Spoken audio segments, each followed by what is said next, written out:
I was sent to a Christian school that was a very pleasant place as long as you didn't see movies, dance, listen to rock music, gamble, drink alcohol, or play cards.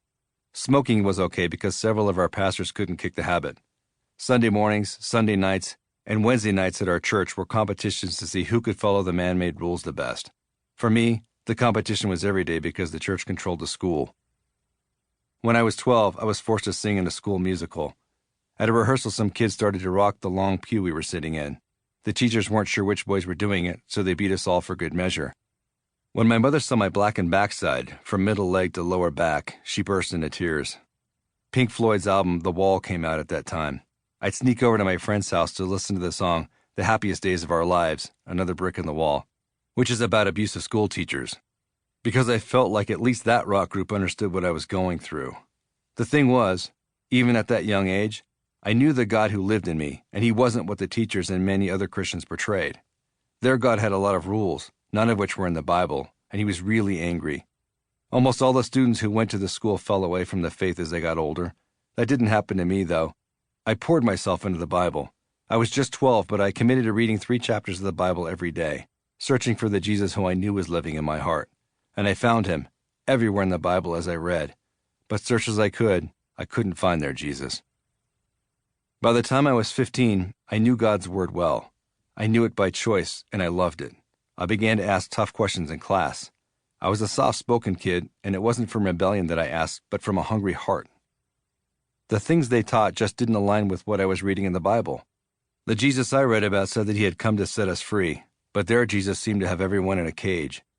Since the teachers couldn't answer my questions, they thought I was being rebellious and often threw me out of class. I was confused as to what I'd done wrong, but relieved that I was too big to beat anymore. My sophomore year of high school, I had over 50 detentions. They weren't for asking questions, but because the teachers didn't like, quote, my attitude. During the spring of that year, I worked hard to earn the money to go on a summer backpacking trip with the church youth group to the Wallowa Mountains in eastern Oregon. Every day after school, on projects arranged by the church, I'd transplant trees at nurseries, cut down huge fir trees, and mend fences on ranches, or do construction work. The church credited me $1.50 toward the trip for each hour that I worked. When summer came, my youth group leader said that I wasn't welcome back at the school or in the youth group. It was like a punch to the gut, because he had been the only leader in the church I trusted. The leaders of the church and school had appointed him as their spokesman. He told me I was never to speak to anyone at school or in youth group again. I asked the youth pastor, what about the backpacking trip? He explained that was a no-go, and the church kept the money I'd worked so hard for. Because my father was asking similar questions about Christ, our entire family was removed from the church.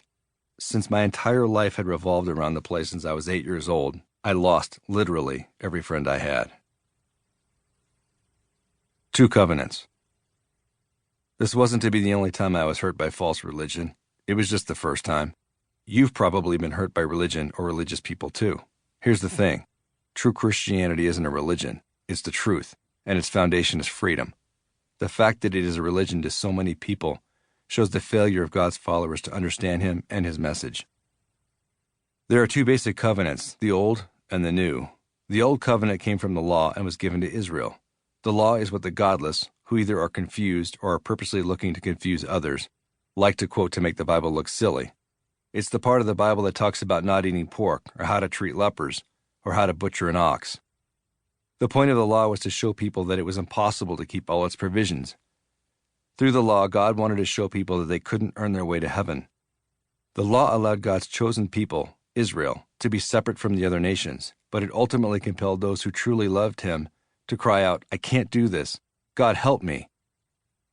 When Jesus, who kept the law perfectly, died and rose again, he fulfilled the law for all people, so we are no longer subject to it. Before Christ, the high priest of the Jewish religion would enter the temple's Holy of Holies, a sacred room, which was behind a thick veil once a year to offer sacrifices for the people. When Jesus died on the cross, that veil was miraculously torn in two to show that all who belong to Christ are now welcomed into the Holy of Holies. Thus, all who put their faith in him are priests, completely forgiven. Through Christ's sacrifice on the cross, the law was fulfilled for each of us. The Old Covenant had value only in showing people what sin was and their hopelessness to deliver themselves. As long as people are ignorant of this, they have no hope of living in the New Covenant. Until they are brought to an intense longing for deliverance from sin,